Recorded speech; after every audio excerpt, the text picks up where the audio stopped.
अस्सलाम वालेकुम दोस्तों अगर आप इंटरव्यू के लिए जा रहे हैं, अगर फ्रेश इंजीनियर है, सबसे पहले एक पॉइंट आपको ये नोट करनी है, जो इमरान खान का कॉल है, तो घबराना नहीं है। उसके बाद दोस्तों देखें, इंटरव्यू लेने का मकसद क्लाइंट का ये होता है कि आपके बेसिक कॉन्सेप्ट पूछे जाते हैं तो आपको क्लियर, आप क्लाइंट कभी भी आपको ये नहीं बोलेगा ये इक्वेशन है इसको सॉल्व करके दिखाओ, या ये हाइड्रोलिक कैलकुलेशन इस फायर फाइटिंग के सिस्टम की करके दिखाओ, या कोई ऐसी इक्वेशन आपसे ड्राइव कराएगा। उसका मकसद ये होता है कि इस स्टूडेंट का जो कॉन्सेप्ट क्लियर है या नहीं है, उसके बेसिक मालूमात है या नहीं है। अगर आपको कुछ प्रीवियस एक्सपीरियंस है तो उसके बारे में पूछेगा, तो प्रीवियस एक्सपीरियंस में इसने कुछ काम किया है या वो लकीर का फ़कीर है, तो मतलब तो उसको कुछ आता भी है या नहीं आता, या उसने पिछले काम में कुछ इंटरेस्ट लिए या नहीं लिए।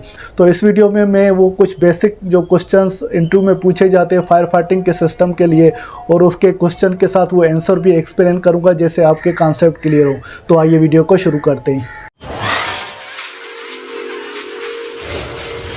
दोस्तों अक्सर ये सवाल पूछा जाता है कि फायर हाइड्रेंट पाइपों की कनेक्शन किस तरह से होती है। तो आपको इसका जवाब इस तरह से देना चाहिए कि फायर हाइड्रेंट की जो पाइप की कनेक्शन वो अंडरग्राउंड वाटर पाइप के ज़रिए से होती है। जो वो अंडरग्राउंड वाटर पाइप्स जो होते हैं वो प्रेशराइज वाटर पाइप होता है, जो म्यूनिसिपल कम्युनिटी की लाइनों से आ रहा होता है, या प्राइवेट सर्विसेज होती है तो फायर फाइटिंग का पंप रूम और उसकी उस टैंक होती है, वहाँ से वाटर सप्लाई होता है। तो वो प्रेशराइज लाइन होती है जो NFPA की रिक्वायरमेंट प्रेशर दिया जाता है। और उसके अलावा फायर हाइड्रेंट है तो उसकी कनेक्शन जो फायर फाइटर उसके साथ कनेक्ट करता है, तो वो लाइनों में ऑलरेडी प्रेशराइज वाटर है तो वो कनेक्ट करके फायर फाइटिंग कर सकता है। या दूसरी सूरत में पंपर जो फायर फाइटर की गाड़ियाँ होती है, जो उसके साथ ये पंप भी बिल्टन हुआ होता है, तो वो पंपर फायर हाइड्रेंट के साथ कनेक्ट हो जाता है। अगर फायर की लाइनों में पानी नहीं है तो पंपर कनेक्ट हो जाता है हाइड्रेंट की लाइन से, और वो वाटर को सप्लाई करता है और किसी नेटवर्क के ज़रिए से, या उसका प्रेशर बढ़ाकर वो वाटर की सप्लाई करता है, जैसे बिल्डिंग की एक्सटर्नल साइड से फायर फाइटिंग की जाए और फायर होज के ज़रिए से वो फायर फाइटर करते हैं। और दूसरा सवाल ये पूछा जाता है कि फायर फाइटिंग जो बिल्डिंग के लिए आप डिज़ाइन कर रहे हैं तो उसमें कौन से पॉइंट कंसीडर किए जाते हैं। तो दोस्तों उसका जवाब इस तरह से आप दे सकते हैं कि जो फायर फाइटिंग का सिस्टम बिल्डिंग के लिए डिज़ाइन करते हैं तो उसके लिए आपको ऑक्यूपेंसी टाइप मालूम होना चाहिए, और दूसरे NFPA के स्टैंडर्ड्स मालूम होने चाहिए, जो कोड्स और रेगुलेशन है वो आपको मालूम होनी चाहिए। और उसके अलावा बिल्डिंग की साइज़, वो बिल्डिंग कौन सी टाइप की बिल्डिंग है, उसकी साइज़ क्या है, उसकी डिटेल आपको मालूम होनी चाहिए। और उसके लिए आपको कितना वाटर चाहिए होगा, जैसे हम फायर लोड बोलते हैं, तो फायर लोड के लिए पानी की कंजप्शन क्या होगी वो आपको कैलकुलेट करना चाहिए। और उसके लिए आपको जो फायर फाइटिंग का सिस्टम कौन सा लगना है, और फायर फाइटिंग के सिस्टम के साथ जो फायर डिटेक्शन और अलार्म सिस्टम कौन से लगने और उसका रूट क्या होना चाहिए। तो ये मेन कंसीडरेशन है जो फायर फाइटिंग जो सिस्टम अगर बिल्डिंग के लिए आप डिज़ाइन कर रहे हैं तो ये मेन और बेसिक कंसीडरेशन है जो आपको लेनी चाहिए बिल्डिंग की डिज़ाइन करने के लिए। और उसके अलावा ये भी सवाल पूछा जाता है कि फायर स्टोरेज टैंक की जो कैपेसिटी वो मालूम किस तरह से की जाती है। तो उसका आप इस तरह से जवाब दे सकते हैं, तो फायर स्टोरेज टैंक की अगर कैपेसिटी हमें मालूम करनी है तो उसको हमें फायर हैज़र्ड पहले मालूम होनी चाहिए। फायर हैज़र्ड के बाद जैसे फायर लाइट हैज़र्ड है, ऑर्डिनरी हैज़र्ड है या एक्स्ट्रा हैज़र्ड है, उसके बाद ये NFPA के स्टैंडर्ड या कोड एक तो मालूम होने चाहिए, उस कोड के हिसाब से आपको ये रिक्वायरमेंट कैलकुलेट करनी है। और फायर फ्लो डिमांड आपको मालूम होनी चाहिए, तो आपको पानी की कंजप्शन वहाँ पर कितनी होगी और उसकी ड्यूरेशन कितनी होगी, वो आधे घंटे के लिए देना है, 1 घंटे के लिए देना है, 2 घंटे के लिए, 3 घंटे के लिए।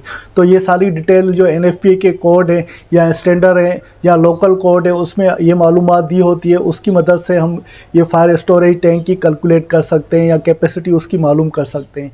दोस्तों इसके अलावा ये भी सवाल अक्सर पूछा जाता है कि फायर फाइटिंग पंप, तो उनकी क्या ज़रूरत होती है, फायर फाइटिंग सिस्टम में वो फायर फाइटिंग के पंप क्यों लगाए जाते हैं। तो आप उसका इस तरह से जवाब दे सकते हैं कि फायर फाइटिंग के पंप जो है वाटर की जो सप्लाई है उसका प्रेशर देने के लिए, क्योंकि हमें फायर की लाइनों में जो पानी चाहिए होता है वो प्रेशराइज पाइप होता है, वो पंप के जरिए से वाटर में प्रेशर आएगा और वाटर की सप्लाई करेगा। और ये फायर पंप जो लाइनों में हमेशा वाटर के प्रेशर को मेंटेन करते हैं, जो भी रिक्वायरमेंट जो फायर फाइटिंग सिस्टम में लाइनों में प्रेशर की है वो पूरी करता है। अगर कहीं आग लग गई है और स्प्रिंकलर सिस्टम है या हाइड्रेंट सिस्टम है या कोई और सिस्टम है उसमें से पानी यूज़ हो रहा है या इस्तेमाल हो रहा है, वो पंप जो है ऑटोमेटिक ऑटोमेटिक वो चलना शुरू हो जाते हैं प्रेशर सेंस करते हुए। अगर प्रेशर रिड्यूस होगा तो पंप वो ऑटोमेटिक चलेंगे, अगर प्रेशर पूरा हो जाएगा तो फिर ये पंप बंद होते हैं। तो फायर पंप्स का मेन मकसद ये होता है कि वाटर सप्लाई करे और वाटर सप्लाई को प्रेशराइज करके सिस्टम में प्रोवाइड करें। इसके अलावा ये भी पूछा जाता है कि फायर स्प्रिंकलर सिस्टम का वाटर फ्लो किस तरह से कैलकुलेट किया जाता है। तो आप उसका जवाब इस तरह से दे सकते हैं कि फायर स्प्रिंकलर सिस्टम का वाटर फ्लो कैलकुलेशन करने के लिए हाइड्रोलिक स्प्रिंकलर कैलकुलेशन जो मेथड होता है तो वो यूज़ किया जाता है। उसके लिए 3 फैक्टर कंसीडर किए जाते हैं। एक तो हैज़र्ड ऑक्यूपेंसी मालूम हो और एरिया कवरेज आपको मालूम हो और इसके अलावा डेंसिटी आपको मालूम हो। तो ये फैक्टर कंसीडर करने के लिए वैसे NFPA में ये रिक्वायरमेंट दी हुई है स्टैंडर्ड में या लोकल कोड में भी मिली होगी। तो उसमें ये बताया गया है कि अगर आपको फायर स्प्रिंकलर सिस्टम का फ्लो कैलकुलेट करना होता है रिमोट एरिया जिसमें एरिया और डेंसिटी जो कर्व NFPA के स्टैंडर्ड में दिया हुआ है तो उससे निकालते हैं। फिर उसमें हमें पता होता है कि एक स्प्रिंकलर की एरिया कवरेज कितनी है जो कोड में बताया होता है। तो रिमोट एरिया की हम निकालते हैं उसमें कितने स्प्रिंकलर लगेंगे और उस हिसाब से फिर वो फ्लो ऑफ वाटर कैलकुलेट किया जाता है। और इसके अलावा ये भी पूछा जाता है कि फायर सप्रेशन सिस्टम के कौन से डिफरेंट टाइप्स होते हैं। तो आप इसके जवाब ये दे सकते हैं तो फायर सप्रेशन सिस्टम के वाटर स्प्रिंकलर सिस्टम भी होता है, गैस सप्रेशन सिस्टम भी होता है, वाटर मिस्ट सिस्टम भी होता है, फोम डिलीवरी सिस्टम भी होता है, ड्राई केमिकल सिस्टम भी होता है, CO2 कार्बन डाइऑक्साइड सिस्टम भी होता है और वेट केमिकल सिस्टम भी होता है। तो आपको जो भी सिस्टम के नाम आ रहे हैं जो फायर सप्रेशन में यूज़ होते हैं तो आप उनके नाम बता सकते हैं। और अक्सर ये भी सवाल पूछा जाता है कि फायर फाइटिंग सिस्टम से फायर अलार्म किस तरह से इंटीग्रेट होता है। तो आप इसका जवाब ये बता सकते हैं कि फायर स्प्रिंकलर सिस्टम या कोई भी फायर फाइटिंग सिस्टम से जो फायर अलार्म अक्सर इंटीग्रेट होते हैं वो इस तरह से इंटीग्रेट होते हैं कि जब भी अगर कोई भी स्मोक डिटेक्टर, हीट डिटेक्टर या फ्लेम डिटेक्टर कोई भी वो डिटेक्ट करता है वो पैनल के ज़रिए से वो कनेक्ट होते हैं डिटेक्टर। तो पैनल में वो इंफॉर्मेशन मिल जाती है, फिर पैनल वो सिग्नल देता है वो अलार्म को। तो वो अलार्म इंटीग्रेट इस तरह से हुए होते हैं तो फिर अलार्म बज जाता है। जो अंदर लोग रह रहे हैं लोगों की सेफ्टी के हिसाब से या जो फायर फाइटिंग के लोग हैं वो या फायर का जो काम जानते हैं वो लोग वहाँ पर पहुँच जाए और मिनिमम डैमेज हो या फायर के हैज़र्ड से वो बचा सकें। तो ये फायर अलार्म इस वजह से दिया जाता है और इस तरह से ये इंटीग्रेट होता है फायर स्प्रिंकलर सिस्टम या किसी भी फायर फाइटिंग से, जैसे हमें अलर्ट हो जाए, मालूमात हो जाए आग लगने से पहले, खास करके लोगों की जान को बचाया जा सके और कम से कम मिनिमम डैमेज हो। और इसके अलावा दोस्तों ये भी सवाल पूछा जाता है कि पैसिव फायर प्रोटेक्शन में जो फायर रेजिस्टेंट का मटेरियल है उसकी सिलेक्शन के लिए कौन से फैक्टर कंसीडर किए जाते हैं।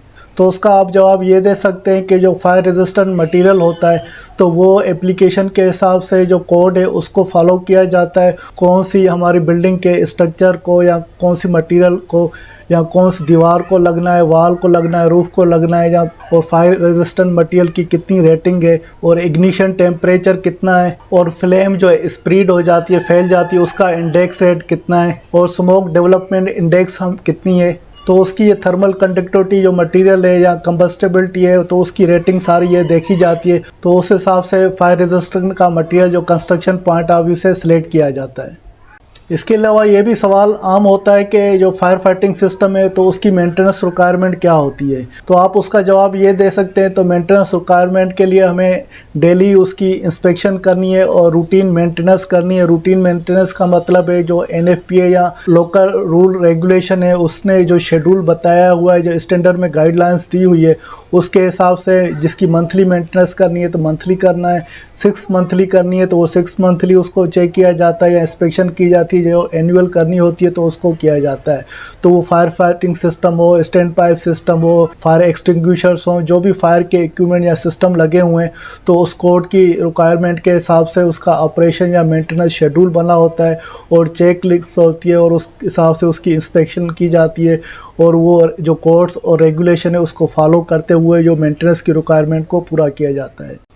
और उसके बाद ये भी सवाल होता है कि फायर फाइटिंग सिस्टम का जो फ्लो रेट है या वर्किंग प्रेशर है वो किस तरह से आप वेरीफाई करते हैं।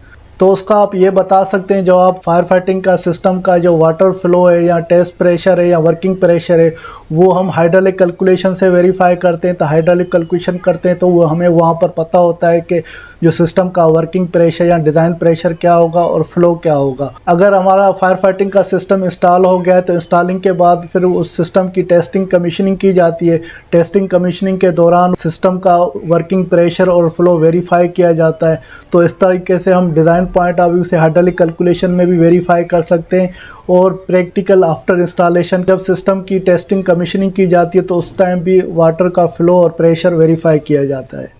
दोस्तों, उम्मीद है कि ये जो आपको मैंने सवाल बताए और सवालों के बाद उसके जवाब दिए तो आपका कॉन्सेप्ट क्लियर हो गया होगा। और ये क्योंकि सिंपल क्वेश्चन है और ये इम्पॉर्टेंट क्वेश्चन है, अगर आपको फायर फाइटिंग का थोड़ा बहुत भी एक्सपीरियंस है तो वो सारे सवाल वहाँ से ही आपसे पूछेंगे या उसके बारे में से ही आपसे मालूमात लेंगे, क्योंकि थोड़ा आपको कॉन्फिडेंस रहना है और वो सवाल जो आपको आ रहे हैं तो वो उनकी डिटेल में नहीं जाना है, सिंपली उसका जवाब देना है और टू द पॉइंट जवाब देना है। तो इस तरह से आप इंटरव्यू भी अल्हम्दुलिल्लाह अच्छी तरीके से दे सकते हैं और आपको कोई भी दिक्कत नहीं होगी और क्लाइंट जो इंटरव्यू लेने वाला है वो भी आपसे सेटिस्फाई होगा। और मुझे ज़रूर कमेंट में ये बताइएगा कि ये वीडियो आपको पसंद आई है या नहीं पसंद आई है, तो कमेंट का मैं आपका इंतज़ार करूँगा। अगर फिर भी आपकी कोई सजेशन है, कोई आप इनपुट देना चाहते हैं, कोई मुझे गाइडेंस देना चाहते हैं या कोई आप वीडियो रिकमेंड करते हैं या आप रिक्वेस्ट करते हैं तो इंशाल्लाह मैं उस पर भी गौर व फिक्र करूँगा और वर्किंग करूँगा। तो आपका मुझे कमेंट का ज़रूर इंतज़ार होगा। इसके साथ तनवीर अहमद को इजाज़त दीजिए, अगली वीडियो तक अल्लाह हाफिज़।